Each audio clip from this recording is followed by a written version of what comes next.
Welcome to the Observable Unknown, where science meets the unexplained. I'm Dr. Juan Carlos Rey of crowscupboard.com, and after 2 decades of working at the intersection of comparative religious studies, grief counseling, anthropology, quantum mechanics, and consciousness studies, I've discovered that our most profound human experiences often exist in the space between what we can prove and what we can perceive. In this podcast, we'll explore the measurable influences of immeasurable forces, those hidden factors that shape our reality, but often escape our traditional scientific frameworks. From the latest research in consciousness studies to the ancient wisdom that's now finding validation in neuroscience and quantum physics, we're here to bridge the gap between academic rigor and spiritual insight. Whether you're a skeptic, a seeker, or simply curious about the deeper mechanics of human experience, you're in the right place. Together, we'll examine the evidence, challenge our assumptions, and explore what happens when we dare to look beyond the obvious. Today, we step quietly into the archaeology of forgetting. Across centuries, humanity has lost more knowledge than it has kept, from burned scrolls to vanished data. Yet each erasure leaves a faint afterimage, a kind of cultural DNA whispering through us still. Our guest, author and historian Jack R. Bialik, has devoted his life to tracing that whisper. His book, Lost in Time, Our Forgotten and Vanishing Knowledge, is not simply about what disappeared, but about why disappearance itself may be the engine of evolution. Together we'll ask how civilizations curate their own amnesia, what is buried by choice, what is forgotten by necessity, and whether remembering is ever a purely intellectual act or a moral one. So settle in, breathe deeply, and listen for what remains between the ruins. Without any further ado, let's join the conversation. Jack, the prospect of speaking with you today has brought a bright thread into my week. How are you doing? I'm doing excellent. Thank you, Fantastic. JC. I want to start off by asking, when you open Lost in Time by suggesting that civilizations forget not by accident but by design, what does that mean in your view? Does it mean that forgetting itself might be a survival strategy rather than a failure? Well, I think by design, I really was referring to the fact that we design things to fail sooner than we think they should. You know, our time horizon that we look at when we build something is relatively short. You think about when we build a new type of storage technology, we're thinking about how we could best do it so that it's cheaper, faster. I can put uh, 5 terabytes on this USB drive. That's the important thing. Not, one of the criteria is not, will this last 1,000 years? Hmm. Will I be able to read this? Will my children be able to read it? Uh, you know, that is not the design strategy. So, um, I don't think we consider enough about the future when we design something. So the design of our storage tools is something that we intend to become obsolescent or it's accidental? Yeah, yeah, either we don't care, it's fine, this is going to die. And, some things are, like your car, a lot of people say, well, the car is built to last 5 years because that's or 100,000 miles. And after that, the mechanics stop working sometimes, all kinds of problems. Um, so do they design that on purpose to, that it stops in when the warranty expires? Well, maybe, Hmm. sort of. They want you to buy a new one. Yeah, that's true. So, you know, do we do that with electronics? Do we do that with our computers? How long does a computer last? 5 years, maybe 10. Not 10. It's really, you're really pushing it, but Hmm. they don't design those to last very long. Hmm. So what about the knowledge that's stored on a computer or on a laptop or a desktop or SSD or hard drive or whatever the storage technology is?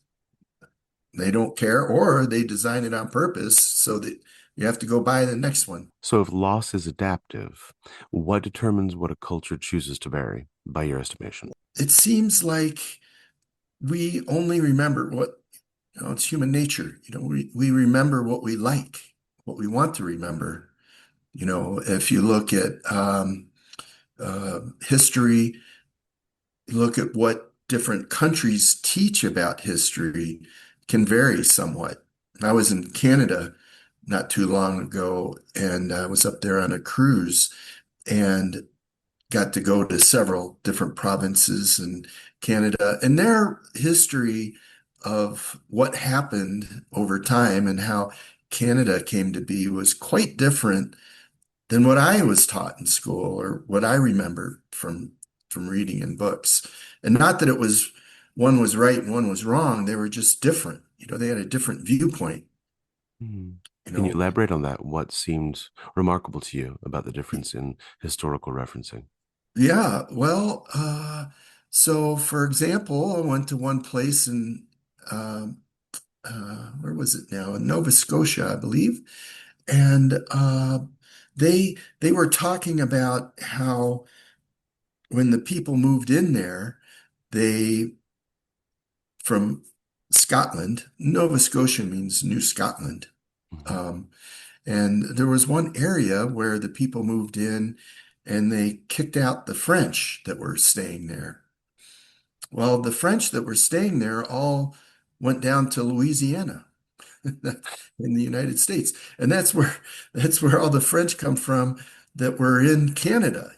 I didn't know that. I've been to Louisiana. I've been to New Orleans a couple times and everything. I never heard that story where the people came from. So I came from Canada. They didn't come from France. So, well, they, came from France originally. Technically, yeah, of course they would have come from France. And that's a remarkable point. I'm sure there are a lot of people who don't know that. Can you point to a moment in modernity where you see deliberate amnesia playing out again, perhaps in our own time? Oh, well, certainly that happens all the time. Uh, if we look at libraries, libraries become quite controversial in a lot of countries and cultures where books are destroyed on purpose, right? Um, they don't want, even in ancient times, there were books that were, you know, they didn't want the normal people, the average person, to know some piece of information, so they would destroy the books. And there's even cases in China, ancient China, where they would go, if you were caught with one of these books, you could be incarcerated or worse.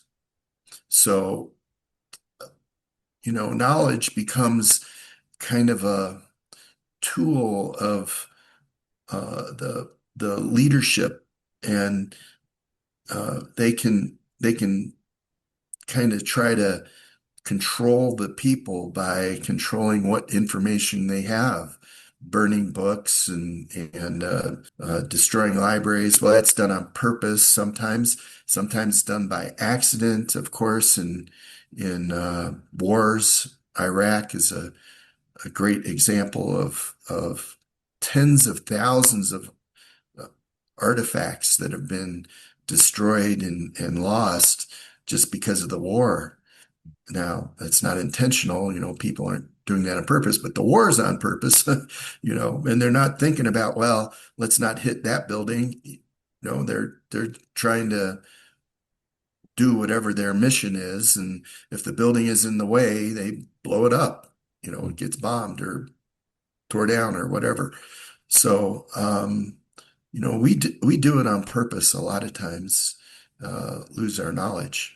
And then on accident, we've lost, I did, there's quite a bit in my book about, um, time capsules that we buried, put somewhere, and then we lost them and we can't find them again. And Mhm. so here we are trying to save some little piece of knowledge, some little nugget of uh, humanity, and the we can't find it again. From cuneiform to the cloud, we've built archives that promise permanence and deliver entropy. Do you see digital storage as a continuation of humanity's memory problem or as its final iteration? Yeah. Well, we try to use digital storage as a good medium, but if you really look over time and see how our storage medium has declined in the amount of time it's still usable. Uh, we can go way back and see where they put uh, knowledge on stone, wrote on tablets. Cuneiform, great example of that. As a matter of fact, they just recently found a new library uh, of cuneiform uh, tablets, and all the knowledge that's been stored on there and information has been invaluable in understanding the people of that time. But, cuneiform, okay, that lasts, that was done in 2500 BC. So Mhm. that's lasted for 4,000, 5,000 years, whatever, 4,500 years. Um, take microfiche that was used in libraries some time ago, or you take magnetic tape that doesn't last hardly any time at all, maybe 20, 30 years, 40 years, it gets dry and brittle and cracks and it's unusable again.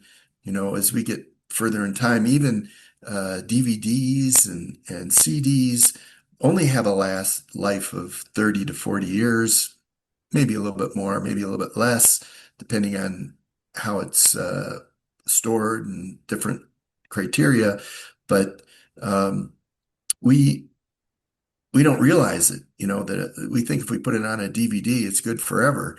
But the pits in the DVD will oxidize and it will become unreadable again. Mm. Uh, and I even had an experience with that myself. My wife and I, we took a VHS tape that we taped our wedding on and recorded it on a DVD. And so this was 20 years ago. And I tried to play that DVD just recently, and it wouldn't play. You know, was I don't know, whatever failed Mhm. inside because it just doesn't last as long as you think. So we're going the wrong way. You think about SSD or thumb drives that we use Mhm. today. It's all electronics. And how Mhm. long does electronics last? How long does your A good point. TV last or your computer or your phone or whatever? It's got a finite lifetime and it's not that long.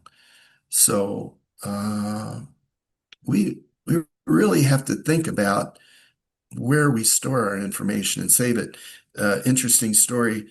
I interviewed the head curator for the Internet Museum in San Francisco, and they have stored there all these IBM XTs and PCs, the original computers Mhm. that were commercially available. And they were having problems because, they had floppy disks that they used in there, and those become dry and brittle and unusable. I don't even think you can buy them anymore. No, I don't think But so. what he said was to save the programs that were used on those computers, they print the programs on paper. So they use paper to save the information that was put on a computer. So it's kind of going backwards. A little, yeah, that's remarkable. That's a very interesting insight. Thank you for that.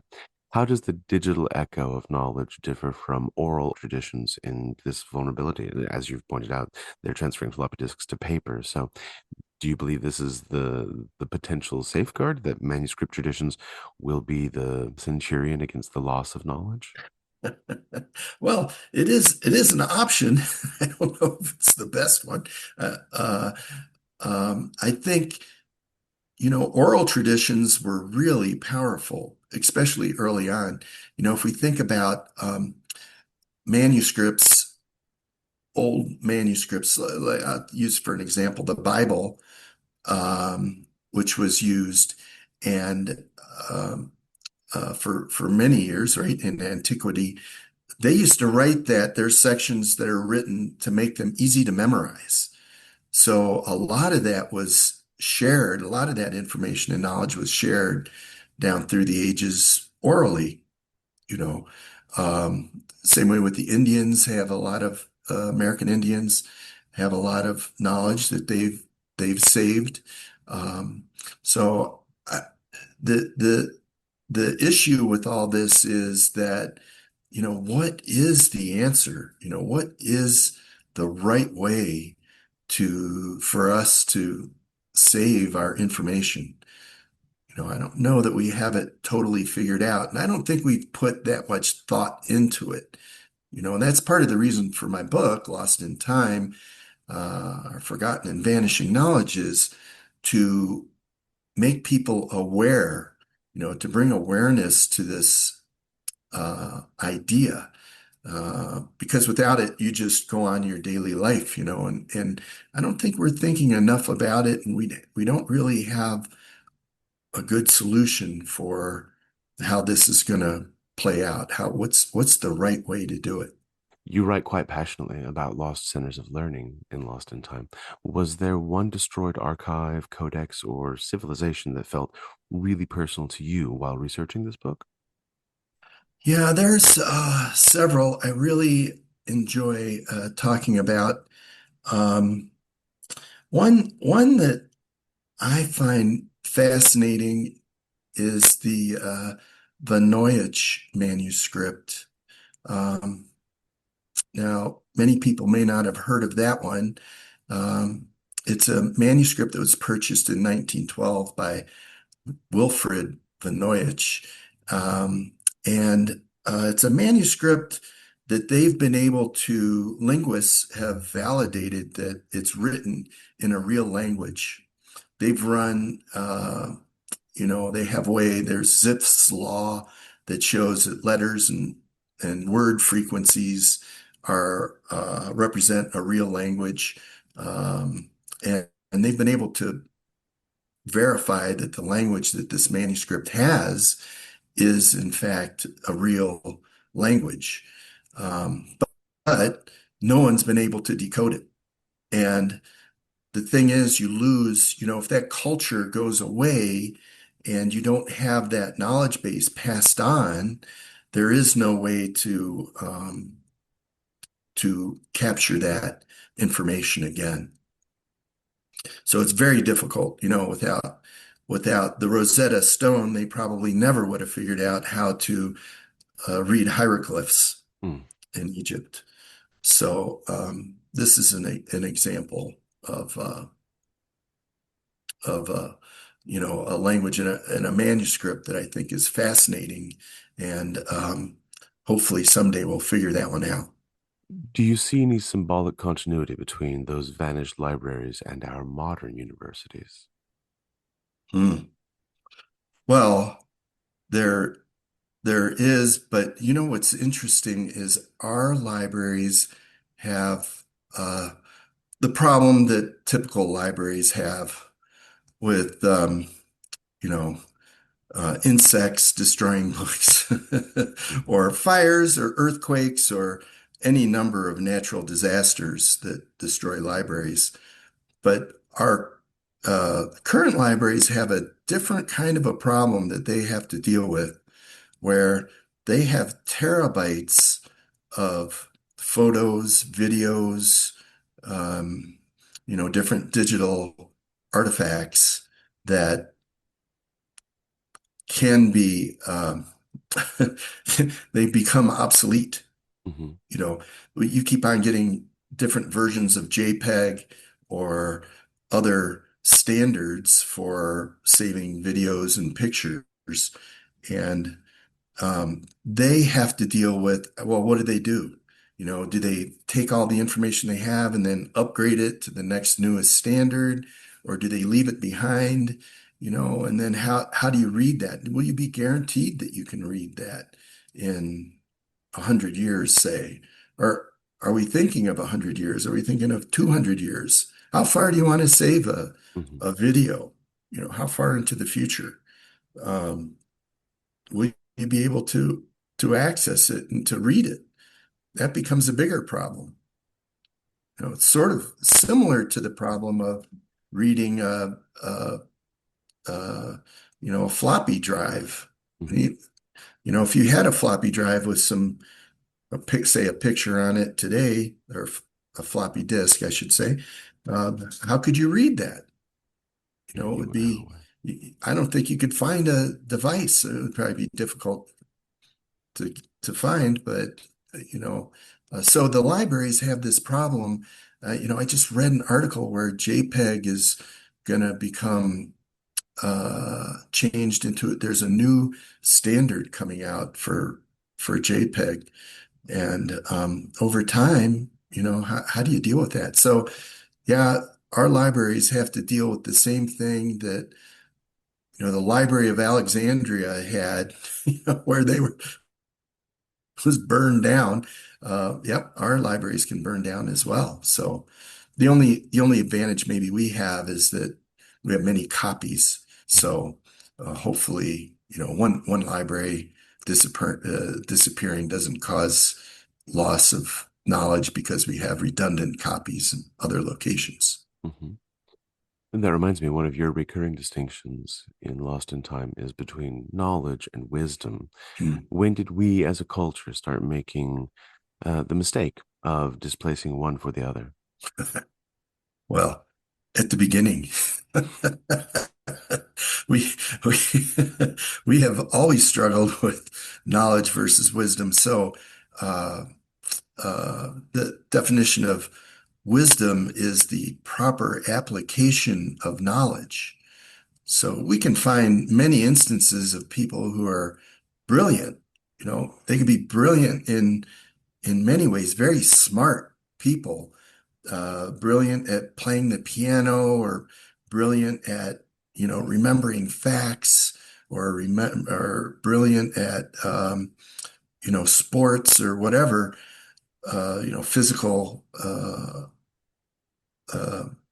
abilities. But are they smart about it? Do they know how to properly apply the knowledge they have? And I mean, that's an age-old that is an age-old issue. We have a lot of smart people, but if you don't know how to apply it properly, it doesn't have a good outcome. It doesn't have a positive outcome for the person or for humanity or whomever the person is making the decision for. Would that also apply to the survival of information that doesn't transfer to wisdom the same way short-term memory might transfer to long-term memory, doesn't get preserved or doesn't get recognized as preservable? Um, you know, I don't know if we recognize what should be preserved and what shouldn't be. Is that kind of what you're going towards? Well, the idea that we as a culture have made a distinction, as you already pointed out, between knowledge, people who know pointless facts, and wisdom, the proper application of what we've learned. But what rises to the level of wisdom when there's a vast sea of knowledge before us clearly has to have some sort of logic to it. Is the idea that something should be preserved what makes it into wisdom? If something is Yeah, valuable for the society, is that why we classify it as wisdom? Or do you think that there are aspects of knowledge that get maintained even though they might not fit into this broader category of wisdom? yeah, yeah. This is tough because knowledge can be taught very simply. You know, um, the knowledge that um, a car goes fast and it's hard to stop can be taught very easily. Mhm. But the wisdom to not run out in front of a very fast, hard to stop car is something, you know, uh, is maybe a little bit tougher to teach. You think of a child, you say, now don't touch that hot pan. It's very hot. You just took it out of the oven, and you're trying to impart wisdom on the other person. And guess what? The child goes ahead and touches the pan anyways. Yeah, it does And happen. so wisdom is more a sense of learning. It's a deeper understanding of a particular thing, that is makes good sense. It's the right thing. Yeah, sure, I shouldn't touch that hot pan, but you and I know that, but Mhm. a small child growing up, they have to learn it somehow. So can we learn wisdom? I think we can, but we have to want to, and that was the point really to the book, is at the very end, it's about humility. It's about being humble and being able to put aside your personal, I don't know, not your personal beliefs, but being open to new ideas and to being open to, hey, okay, I understand what you're saying. That's hot. It's going to burn me. That makes sense. I'm not going to do it, you Mhm. know. Mhm. And you have to be humble to say, well, no, I know what I'm doing. I'm just going to touch the hot pan.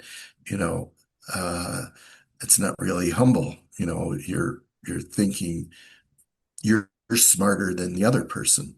Mm. An interesting dilemma that we're even in the middle of right now. We're suffering this current data deluge. Obviously, this is just the latest incarnation of the Tower of Babel. So, what do we do with how much information is going to be lost because of an overload? Too much coming in, too much displacing things that we probably should be focusing on and converting from knowledge into wisdom. Yeah. Well, we have so much information coming in. I think I talk about that in the book as well. Uh, we look at the mountains of information. How are we going to parse through that and figure out what is the right thing to say? What's the right thing to let go?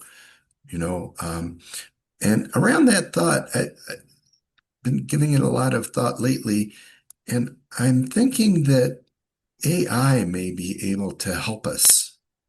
It's like a lot of new inventions. I'm sure many of your listeners, we've been through different changes in what's happened over the time. I can remember people in school saying, "Oh, the calculator, that's going to ruin, humanity because we're never going to have to remember how to add, subtract, multiply, and divide again." Um, but in fact, it didn't. No. You know, we we we survived, we went on, and we did more than we could before now because we have a calculator and a computer. And the internet, of course, was another big thing that came about. And many people probably thought the same thing. Oh, that internet, I'm not learning the internet. I'm not going on the internet. I don't need it. That's not the way of the future. I think even when the book came out, the first printed books or printed manuscripts, some of the philosophers, some of the ancient philosophers thought that was the end of humanity because now we didn't have to remember anything anymore. It'd be written down. Mm. Yeah, that didn't happen. Didn't happen at all. So I think we're going to go through the same thing with AI. We're going to have to figure out how to weave through it to make it useful and how it can maybe I think it might be able to help us figure out, well, how do we save this knowledge? What way would be the best? And maybe which pieces should we save and shouldn't save? Thinking about how it doesn't really forget, so to speak. But does it have wisdom either? I don't know. I don't think so. Maybe Mm. just the wisdom we impart onto it, Yeah. might. What role does slowness or contemplation play in restoring wisdom to knowledge?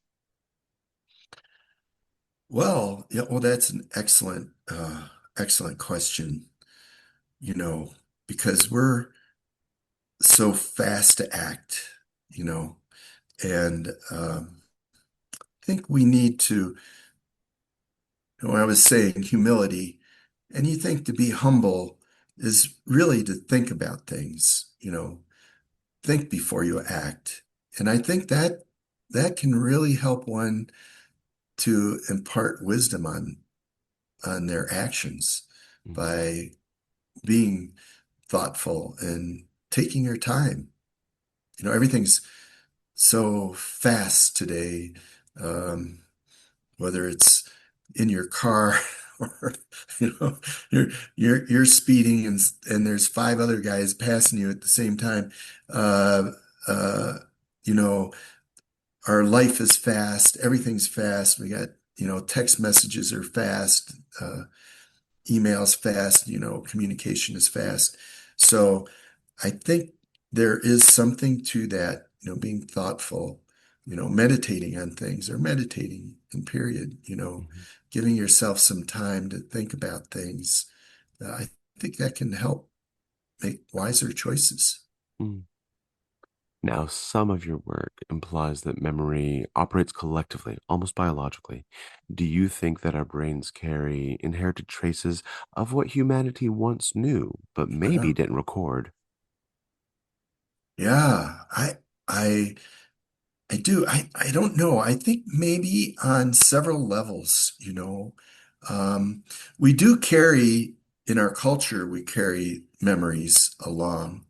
There's people today who still listen to, say, Elvis Presley, who's no longer with us, but the culture has brought the music along. Hmm. Um, Um, but I think also, there seems to be some indication. I've done a little bit of research on this. There, genetically, you carry some. Uh, is it information? You carry something down from generation to generation genetically, of course. But there's also been some research done. I think at the University of Virginia has done quite a bit of research on um, children that remember past lives, Hmm. you know. But could remembering itself have physiological consequences, rewiring both species and self? Mhm. Yeah, that's great. That's a super concept of, what you think. Well, you think about it, you can make yourself sick Oh, yeah. thinking about Hmm. something. Well, can you make yourself well by Mm. thinking about something? Yeah, Or probably. remembering something. Yeah. Yeah. So if you could remember, if there's memories or knowledge from past cultures, maybe we can learn from that. Mm. Every recovered text alters the present. Do you think there are truths humanity isn't ready to remember yet? Yeah, well, I have a kind of a interesting view on that, and that is that, we are not presented with information unless we can use it or utilize it properly. It seems like things come to light. There's always new findings Mhm. constantly, and it seems like things come to light when they're best absorbed or needed. When we have a time when something is uh, uh, best for the culture or humanity to use. Uh, I think there's still so much information out there that we don't know. Again, it's that idea of humility. But, I'll just talk about the pyramids just for a moment, because I've done a lot of research on those. And, how did those guys do that? Of course, we have the one group who says, well, it was aliens. Well, okay, maybe. But I like to think it was probably some technologies we had that we've forgotten, we've lost in time. And something that helped us to build that and design it. I mean, it isn't just putting the stones up, it's the project. How do you design a project to do that? If I take a look at, the 2.3 million stones and the time frame that experts say that we built it. I mean, just the raw numbers, you have to lay one 3-ton stone every 2.3 minutes for 20 years, 365 days a year, 12 hours a day, for 20 years to place all those stones. I mean, it's phenomenal. It's impossible. I don't think we could do it today. I mean, I'm just looking at the numbers. And not only that, you got to cut those stones. So you got to be cutting 323, 3-ton stones a day. I mean, it's like, how do you do this?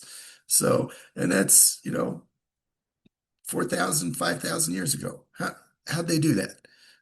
Without wheels, without pulleys, without, a lot of the tools we use today. So they had to have some way of doing it. And it's lost. So I think we'll have a lot more that we can find. A lot more will be presented to us. I think we'll find maybe some information stored in places that will help us to understand that.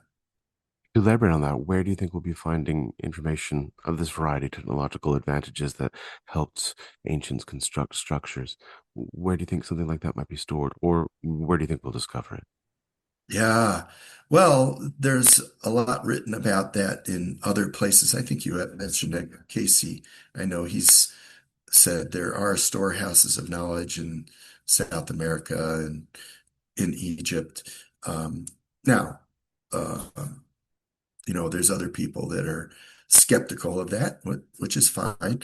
But, you know, you have to think, we, I was thinking about it today.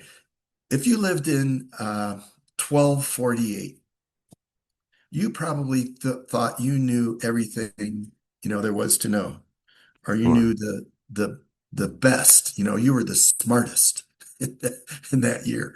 Um, and so did those people save some knowledge? Well, yeah, sure. They put things away. They put information away. But today we're thinking the same thing. We're thinking, well, we're the smartest, we're the smartest that's ever been. And so we're going to put some knowledge away. Well, I think people have put knowledge away through all time, always. People have been basically the same, not the same, but you know, thoughtful maybe in the same ways.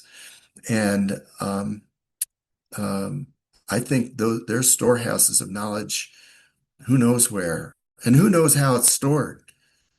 I mean, uh, for somebody to, like an iPhone or a phone, if you were to find one in 5,000 years buried somewhere, would you know how to turn it on or how to find the information that's in it? I don't know. I doubt it. I doubt you'd know it. So could there be storehouses somewhere else stored in a way that we don't understand today? I think it's a good possibility. Why then is so much lost? I believe you gave a fantastic percentage, like 1.7%. Is that correct? Is all that we've really preserved from the past. Yeah, right. And it's interesting. Um, well, you brought up the point also that maybe we don't need everything, that there was, all knowledge, but is 1.7% the right amount? You know, could, could maybe 10%, maybe we should be able to, remember a little bit more than what we do. But it sounds like, you know, mankind, humankind, we kind of do this to ourselves. It's like the child, almost like our collective selves do not have the wisdom to preserve our knowledge for the long term. Mm, We have a lot of knowledge, but our collective self, our cultures don't save the information on purpose. mm. We destroy it on purpose, but we don't think about the consequences of that. No, Say, we never well, do. it's a war, so oh well, museum here, museum there, library here, library there got destroyed. Nobody That's, thinks about the you know, consequences for too, future yeah, generations. too bad. You know? Now, my most exciting part, you describe myth as a storage device for endangered wisdom. How does that metaphor reshape our understanding of folklore and religion? Yeah, I think that is the problem that our myth, our myth is that we have information, our storage devices are the way to save endangered wisdom, right? Um, and it's not really, it's not really the answer. Our storage devices are the answer to a business question that some businesses put forth. It is not the answer to saving our wisdom for the future. Mhm. I think that the ancients had a better take on that, using word of mouth, using stories, um, to preserve their knowledge. A lot of that knowledge hasn't changed. It's really amazing how uh, they've been able to verify information. I know there are some specific examples with the Bible where they have the current version of the Bible, and then they found older versions that were stored for 1,000 years, over 1,000 years, and they were Mhm. able to compare them and find very few differences because people were interested in preserving that knowledge and they took the right steps. They had used some wisdom when they saved it. Um, but I think until our culture gets smart enough to understand that we need to preserve some of what we know for the future, Mhm. and that'll be that'll be the change. That'll be the shift that we need in our cultures to preserve this knowledge forever for our Mhm. children and for future people to make their life better and to live a longer life. Can myth remember what history forgets? Do you believe it acts as a substrate, kind of absorbing the pieces that might be left behind as remnants from cultures? Yeah, I that is an excellent take on that. You know, um, I haven't spent a tremendous amount of time on that thought. I think that's really excellent idea, though. Um, that our cultures try in whatever ways they can to remember these things. But I was talking about the Voynich manuscript. Since that culture's gone, and whoever wrote that, there is no record of them. There's there's no bridge. We don't have a bridge between one place, one people, one place or people, and today. It's very difficult. You just you don't have any basis to understand where these concepts came from, where the language came from. And or the knowledge came from that they used to make that. So, um, is that a myth? Uh, I don't know if it's a myth. I always think of a myth as something that may or may not be true, but I think all this is, there's a lot of truth in what you find, the information we find, and the artifacts we find. Hmm. Um, but it's difficult to make that, uh, to make that continue on. Since you've done so much research into the Vinoyage manuscript, are there other examples of the script used in the manuscript elsewhere? Have any other ties to previous historical texts or anything that might substantiate the manuscript being something other than a singularity? Yeah, yeah. Well, there are some people that think it's a hoax that was written. I think they've been able to verify that it was like 1400s or 1500s is what the paper, shows, Mhm. using, I don't know what they use, carbon dating or Carbon dating, whatever. yeah. Mhm. Yeah. Um, but the problem is that they don't really they don't really know where it came from. Some king had it at one point, and it was passed down to various people, and people have tried to sell it and that sort of thing, and it ended up at the Bernanke Museum at Yale.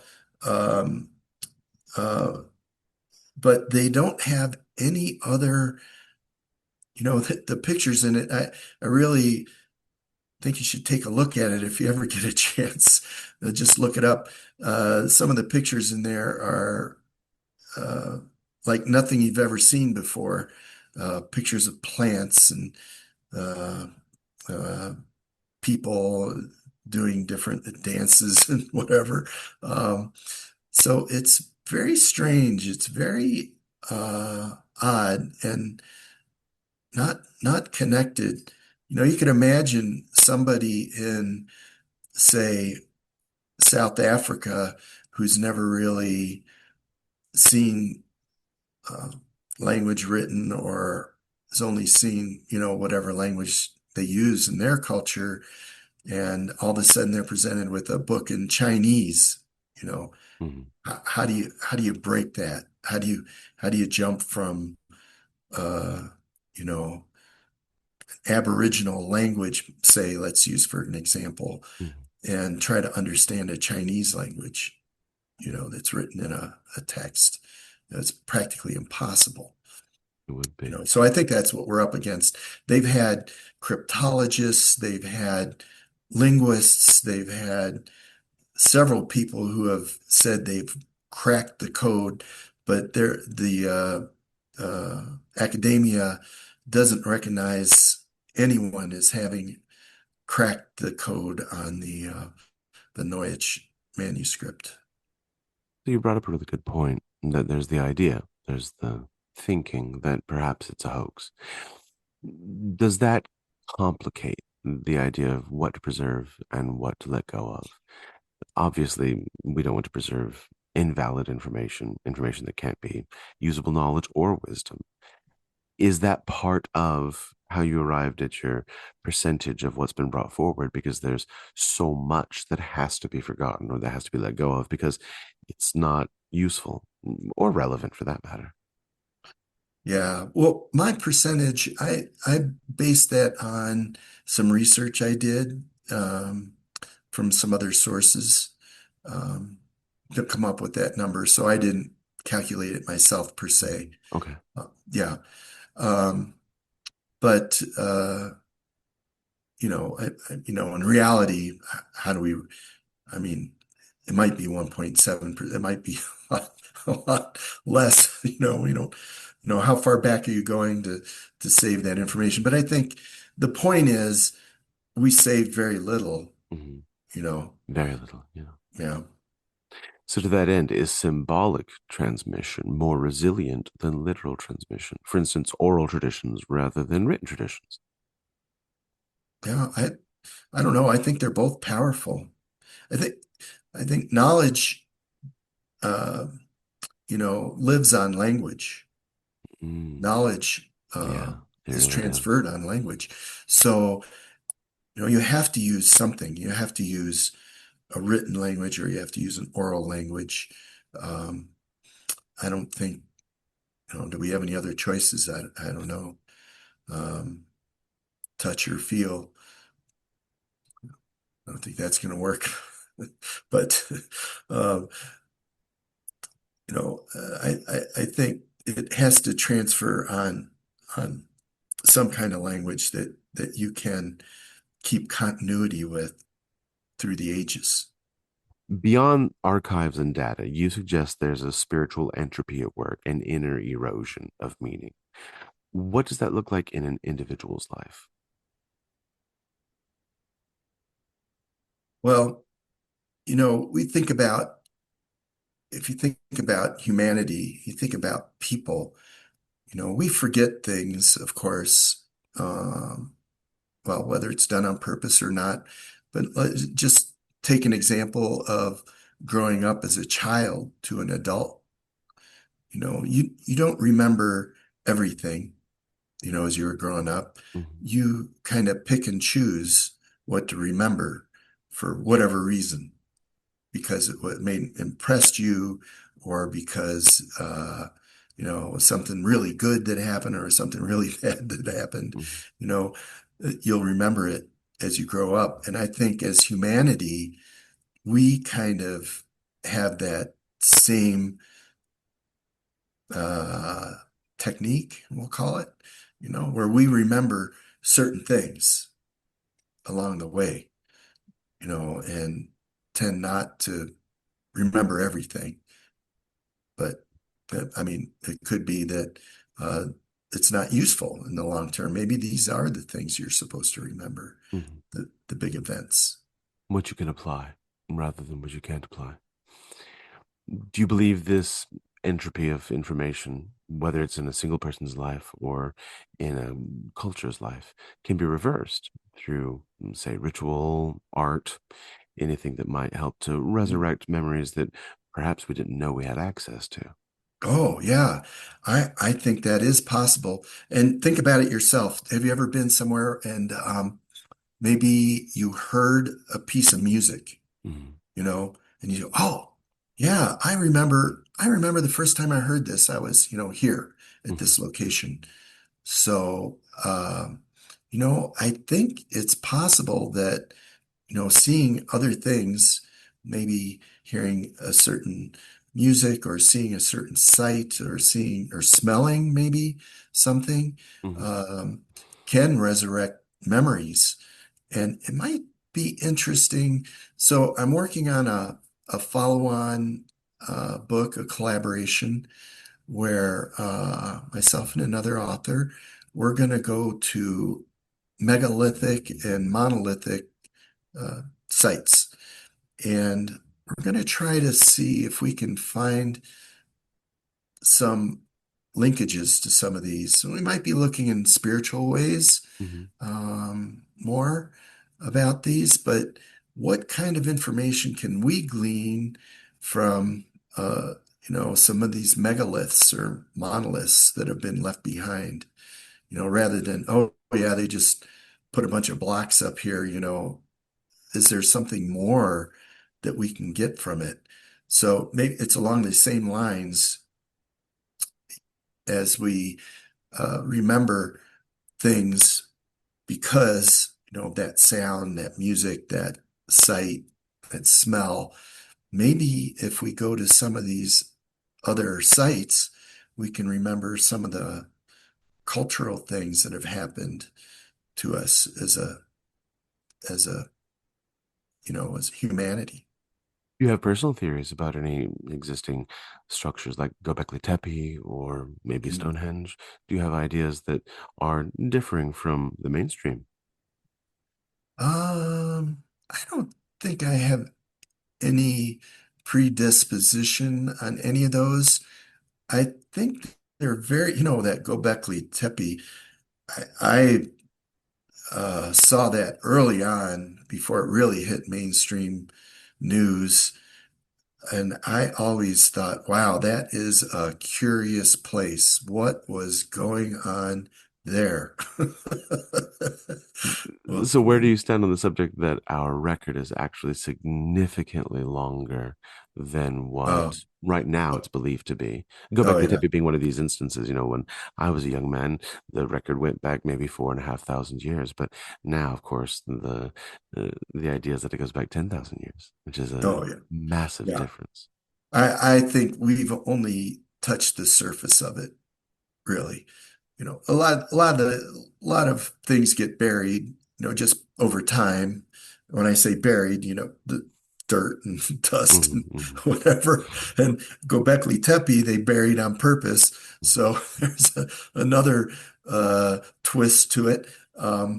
But I agree totally that we keep uncovering information. Who knows what else is buried out there Hmm. that we haven't found?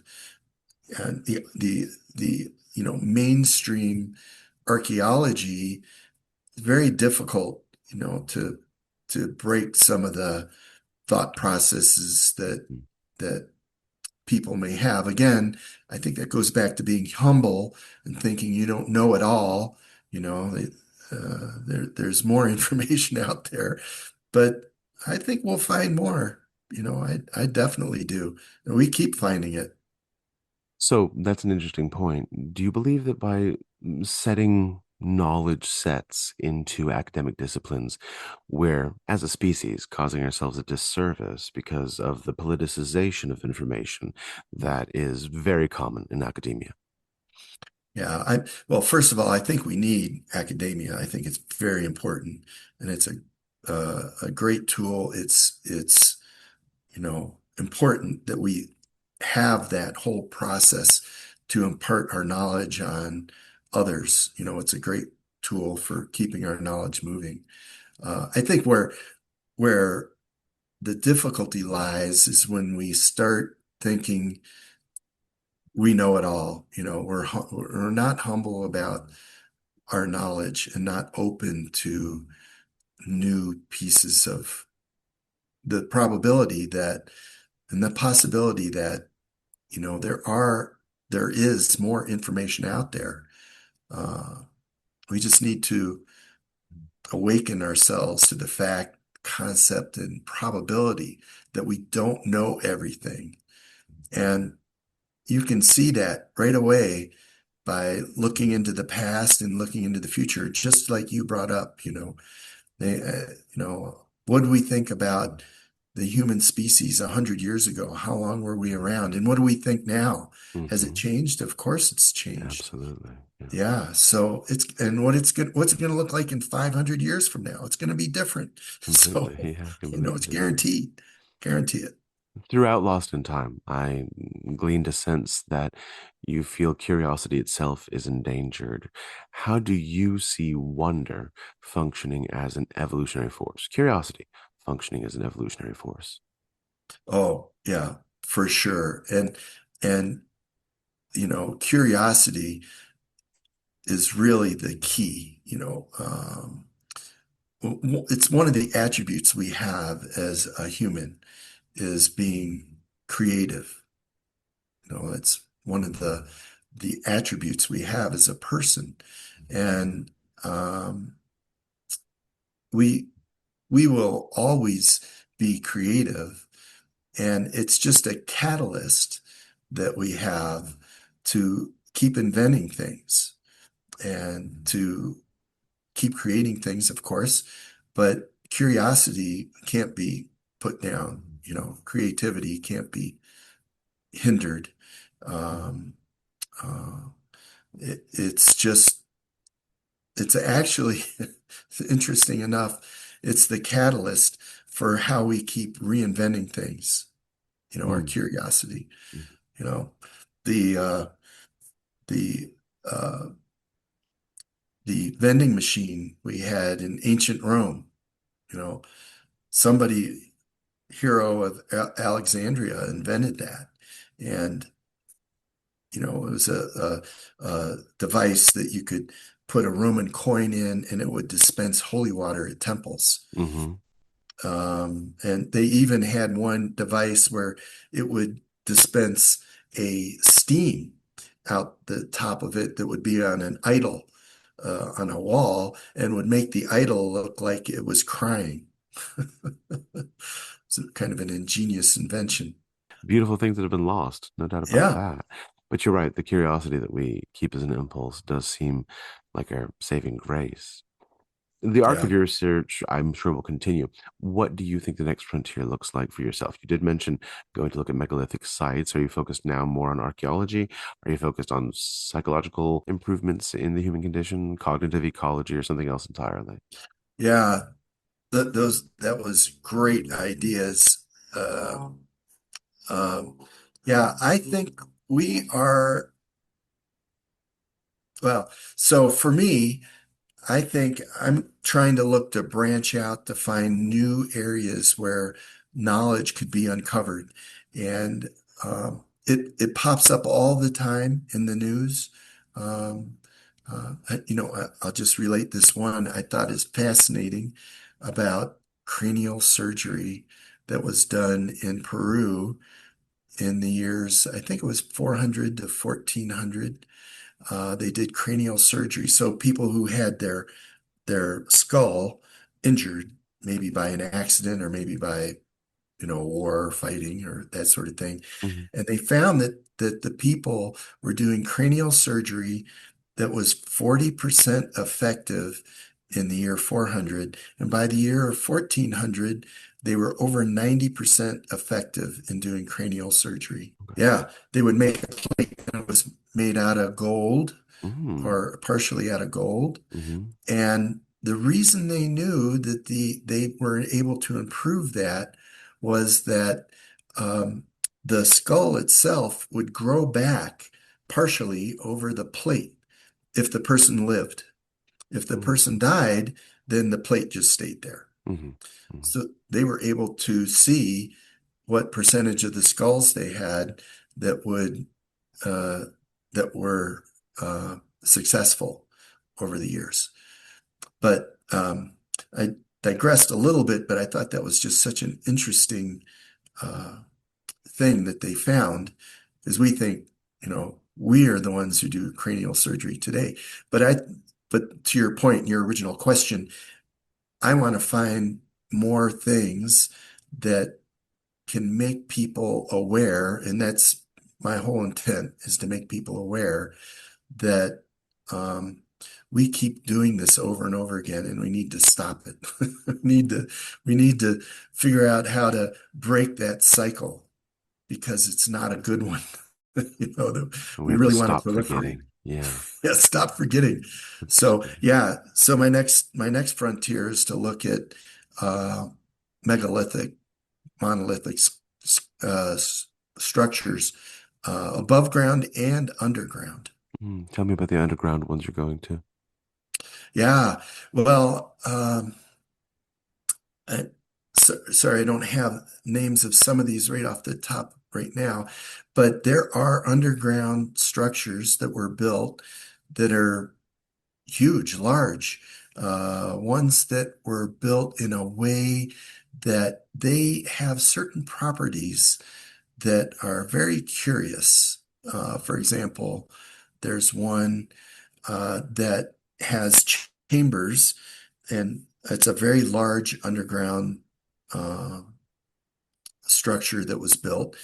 And if you sing at a certain frequency inside of the chamber, it resonates throughout the whole structure. And Mm. why? I mean, why did these people build this underground structure to do this? I mean, of course, it could have been to live there for safety from whatever, time they were living there, whether it was, um, heat or cold or whatever was going on above ground, wars. But, there has to be a bigger story around some of these structures. And Why? Why did they do it? So we're going to try to investigate that, um, and try to understand what maybe what do they have in common? What was the thought process between each of these structures? And why did they just move large stones and put them in a big pile? There has to be more to it. Sure, there is. And I'm sure you'll figure it out. There's no doubt in my mind at all. Your presence here, your insight, your wisdom has absolutely elevated this space. So thank you very much, Jack. I know that we're all looking forward to holding hard copies in our hand. You can get it from Amazon, Barnes and Mhm. Noble, or any uh, book retailer actually can order it. It's also available hardback, paperback, and on Kindle. Will you be doing any signings? Do you have any events planned? I don't have any planned right now. I think we'll have some working right now. It'll probably be in start in Phoenix, Arizona, Oh, that's and fantastic. then Yeah. I'll see. We'll branch out from there. Yeah. Yeah. Well, if you make your way to Las Vegas, let me know. Oh, okay, great. Very good. Yeah. Fantastic. Thank you so much, Jack, and hopefully I'll have you back on once you finish the next one. All right. Cheers. Have a Thank you, great day. JC. Thank It's you. been a pleasure to be here. Yeah. Absolutely. Thank you so much. Take care now. Okay. Every civilization leaves its fossils, some in stone, others in story. Today's conversation reminds us that knowledge is never permanent, but neither is loss. What we forget often finds its way back, disguised as intuition, art, or the sudden ache of recognition. If this episode stirred something in you, a question, a reflection, a fragment of memory, I'd love to hear about it. You can reach me, Dr. Juan Carlos Rey of crowscupboard.com, by writing me at theobservableunknown@gmail.com or by texting me directly at 336-675-5836. And if you believe, as I do, that wonder is a kind of remembering, please rate and review The Observable Unknown. It helps others find this inquiry and keeps the conversation alive. Until next time, stay curious, stay conscious, and never stop listening for what the world is trying to recall.